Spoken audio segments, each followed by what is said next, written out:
Hello good drama followers.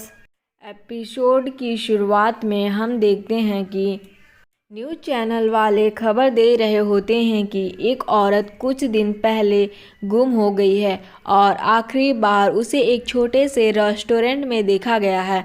Police station में इसी लापता होने वाली औरत के केस की बात हो रही थी और पता चलता है कि ये वही औरत है यूनसी जो होटल में रियू से मिली थी।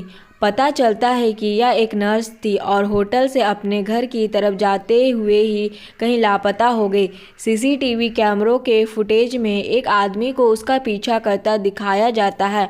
इस हादसे के दो गवाह भी थे, एक होटल ओनर लेडी और दूसरा एक बूढ़ा आदमी जिसने उस अनजान आदमी की झलक देखी थी। यूनसी ने आखिरी बार अपने लवर म्यून से बात की थी। उसका एक हस्बैंड भी था जो दूसरे शहर में काम करता था। यूनसी का म्यून के साथ अफेयर था। होटल ओनर से भी यूनसी के बारे में सवाल किए जाते हैं और पुलिस केस को इन्वेस्टिगेशन करती है। एक ऑफिसर सीसीटीवी फुटेज देखकर अपने सीनियर ऑफिसर जाही को बताता है कि मुझे एक अजीब सी आदमी की वीडियो मिली है। सब वीडियो देखते हैं तो वो यून की वीडियो थी जिसमें वो उस डॉग वाले आदमी की कार पर चढ़कर उसे गोली मारने वाला था। जाहिया देखकर पूछता है कि यह आदमी कौन है। उधर रियू जब यून से आती स्मेल को सूंघने की कोशिश करती है तो यून पास वाले फूल दिखाकर कहता है कि यह खुशबू वहाँ से आ रही होगी। रियू उधर देखती है तो उसका दिल भी जोर से धड़कने लग जाता है। वह थोड़ा अजीब फील करती है। वह यून को पेंटिंग्स देखने का बोलकर वहाँ से चली जाती है। यून को भी उसमें कुछ खास फील होता है। जब वो कार निकालने बाहर आती है तो वो दोबारा यून को देखकर डर जाती है और पूछती है कि तुम यहाँ कैसे आ गए। तो यून कहता है कि मैं कार निकालने आया था। वह कार में जाकर बैठ जाता है मगर रियू उसे घूरने लगती है। फिर वो अपनी गाड़ी में बैठकर चली जाती है। यून को दोबारा उसकी बातें याद आती है कि रियू ने उसे क्या कहा था। वो कहती है कि मुझे भी हक है कि मेरा कोई जीवन साथी हो जिसके साथ मैं अपनी ज़िंदगी बिता सकूं, पर क्यूपिड ने मेरे दिल पर कभी तीर ही नहीं चलाया। तो यून सोचता है कि उसको देख कर कि उसके पास प्यार वाला धागा कैसे जुड़ा हुआ नहीं है, यानी उसकी किस्मत में कोई है ही नहीं। उधर पुलिस स्टेशन में जाही की टीम यून को वो सीसीटीवी फुटेज दिखाकर सोच रहे थे कि यह आदमी कौन हो सकता है। पुलिस ऑफिसर यूनसी के कत्ल के इल्ज़ाम में उसके बॉयफ्रेंड को पुलिस स्टेशन ले लाते हैं। जाही म्यून से कहता है कि हमें तुम्हारी गाड़ी से खून से लगे स्कर्ट मिले हैं और डीएनए रिपोर्ट से पता चला है यूनसी का है। कि हमारा ड्रिंक करने के बाद छोटा सा झगड़ा हो गया था। जाही पूछता है कि क्या छोटे से झगड़े में किसी का खून निकलता है। आखिरी बार उसे तुमने ही फ़ोन किया था जब वह होटल में थी। तुम्हारी कॉल सुनकर ही वो होटल से निकली। सीसीटीवी में भी तुम्हारी कार उसी रास्ते से गई है। तुम्हारी कार उसी रास्ते 11 बजे आती नज़र आई थी और 12:40 पर तुम वहाँ से निकल गए थे। वो कहता है कि मैं उस जगह गया ज़रूर था लेकिन उससे मिल ही नहीं पाया था। मैंने 1.5 घंटे उसका वेट किया मगर जब वो नहीं आई तो मैं वापस चला गया क्योंकि मुझे लगा कि वो मुझसे नाराज़ होगी।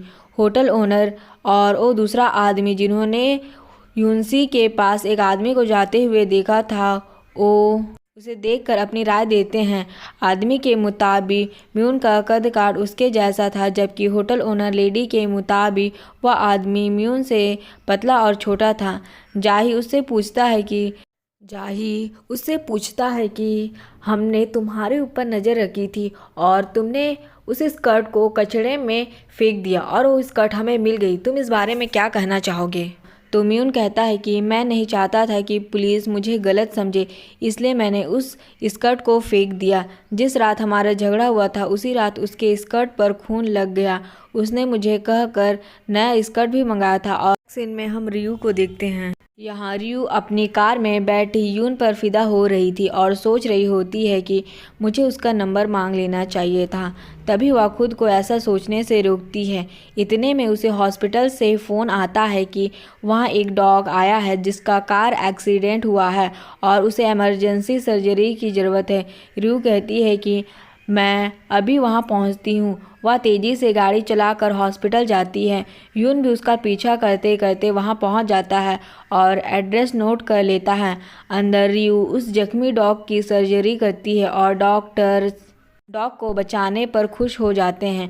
बाद में रियू उस डॉग का ड्रिप लगाकर आराम करवा रही होती है और उससे कहती है कि आज रात तुम्हें बहुत दर्द होगा, मगर तुम्हें बहादुर बनना है। रियू हॉस्पिटल से फ्री होकर वापस जाती है और कार में बैठकर अपने घर चली जाती है।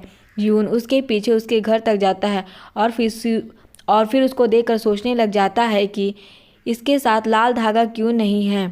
घर पर रियू की फ्रेंड कह रही होती है कि तुम्हें बिना डॉग के मालिक की इजाज़त लिए सर्जरी नहीं करनी चाहिए थी। पिछले महीने भी इसी तरह से तुमने हर्जाना देना पड़ा था। रियू कहती है कि अगर दोबारा ऐसा हुआ तो मैं भी पैसे देने के लिए नहीं हिचकिचाऊंगी, लेकिन डॉग की जान बचाऊंगी। तो मैं उससे इजाज़त मांगती तो इतने वक्त में डॉग की जान चली जाती। मेरी वजह से वह ज़िंदा बच गया, इसलिए मैं बहुत खुश हूँ। खाना खाने के बाद वह अपने रूम में म्यूजिक सुन रही होती है कि तभी उसे फिर से यून के ख्याल आने लगते हैं। उसकी याद आते ही उसका दिल भी ज़ोर से धड़कता है। वह हैरान होती है, ये मुझे क्या हो रहा। उधर पुलिस स्टेशन में CCTV फुटेज चेक करते हुए वो देखते हैं कि म्यून ने यूनसी के गायब होने के 2 दिन पहले वो स्केट खरीदी थी, लेकिन अभी यह पता नहीं चला है कि वह आदमी जिसने यूनसी का पीछा करते देखा हुआ गया था वह म्यून है या नहीं। टीम से कहता है कि पहले उस आदमी को ढूंढो जो उस कार पर चढ़कर गोली चला रहा था। यहाँ जब रात को यून सोया हुआ था तो उसे रियू नज़र आने लग जाती है। वो उठकर पूछता है कि तुम मेरे घर पर कैसे आ गए। तो कहते हैं कि मैंने तुम्हें कहा था ना कि मुझसे प्यार करोगे तो तुम्हें चोट लग जाएगी। वो कहता है कि मुझे तुमसे कोई प्यार व्यार नहीं है। तो देखता है कि उसके हाथ रस्सियों से बंधे हुए थे। उसे कहता है कि तुमने मुझे बांधा क्यों है, मुझे खोल दो। लेकिन वो कहती है कि अभी तुम्हें मेरा स्पाइडरमैन बनकर मुझे बचाना है। वो कहता है कि मुझे कोई स्पाइडरमैन नहीं बनना। वो चिल्लाते हुए अचानक नींद से जागता है तो उसे पता चलता है कि वह एक बुरा सपना था और डोंग इंसानी रूप में उसे पकड़कर सोया हुआ था। वह डोंग को दूर हटाता है और कहता है कि तुम फिर से इंसानी रूप में आ गए। तो डोंग भी खुद को देखकर खुश होता है और कहता है कि मैं बहुत खुश हूँ। वैसे मैं तुम्हारे ऊपर क्यों सोया हुआ था? तुम्हें मैंने कई बार बोला है ना कि अपना दरवाज़ा बंद करके सोया करो। डॉग बनकर मुझे तुम्हारे बिना नींद नहीं आती। वह गुस्सा करते हुए चला जाता है। तो यून कहता है कि गुस्सा तो मुझे आना चाहिए था, लेकिन ये उल्टा मुझे डांट कर चला गया। अगली सुबह यून सबके लिए खाना बनाता है और बाकी तीनों खाने की टेबल पर आकर बैठ जाते हैं। टीवी पर यूनसी के लापता होने की खबर चल रही होती है। यह देखकर हैरी कहता है कि यह केस तो जू के केस से मिलता है। इन्हीं बर्फीली दिनों में इस पहाड़ के करीब वो भी लापता हुई थी। यून उन्हें खाना खाने बुलाता है तो टीवी बंद कर वहाँ चले जाते हैं। पुलिस वाले मिस्टर पार्क से आकर यून का पूछते हैं, क्योंकि यून के बारे में पता लगाने पर उन्हें पता चला था कि यून के पास मिस्टर पार्क की कंपनी का कार्ड है। वो उससे बताते हैं कि जू के कार पर चढ़कर किसी को गन दिखा रहा था और इसी इलाके के आसपास किसी का कत्ल हुआ था। मिस्टर पार्क कहते हैं कि वह किसी की जान नहीं ले सकता। आप लोग उस गाड़ी वाले का पता लगाए और उनसे पूछिए कि उस पर यून ने गन क्यों तानी थी। मैं आपको और कुछ नहीं बता सकता। अब पुलिस टीम उस आदमी से पूछताछ करने जाते हैं तो वो आदमी अपने डॉग की बहुत अच्छी तरीके से केयर कर रहा था। वो उससे पूछते हैं कि उस आदमी ने तुम पर गन क्यों तानी थी।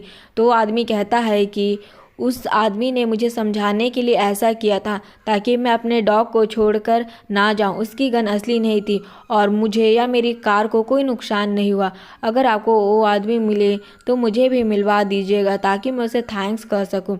वहाँ जाही होटल ओनर लेडी से रियू का पूछता है, क्योंकि आखिरी बार वह उससे मिली थी। होटल ओनर कहती है कि मेरे पास उसकी कोई इन्फॉर्मेशन नहीं है। अगर वो यहाँ आई थी तो मैं बता दूंगी। मुझे तो आजकल नींद की गोलियां खाए बिना नींद भी नहीं आती और मैंने अपने होटल के पास भी CCTV लगवाने के लिए अप्लाई कर दिया है।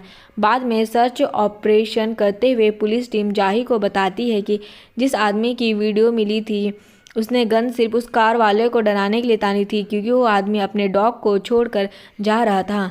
तब जाही को फ़ोन आता है और उसके कलीग बताते हैं कि आपके फ्रेंड जो पुलिस ऑफिसर है उनका एक्सीडेंट हो गया है, जिस वजह से उसकी और उसकी वाइफ की मौत हो चुकी है। वो लोग उस ऑफिसर के फ्यूनरल पर जाते हैं और यहाँ टीम बात कर रही होती है कि उस ऑफिसर के ड्राइवर की गलती की वजह से 2 लोगों की जान चली गई।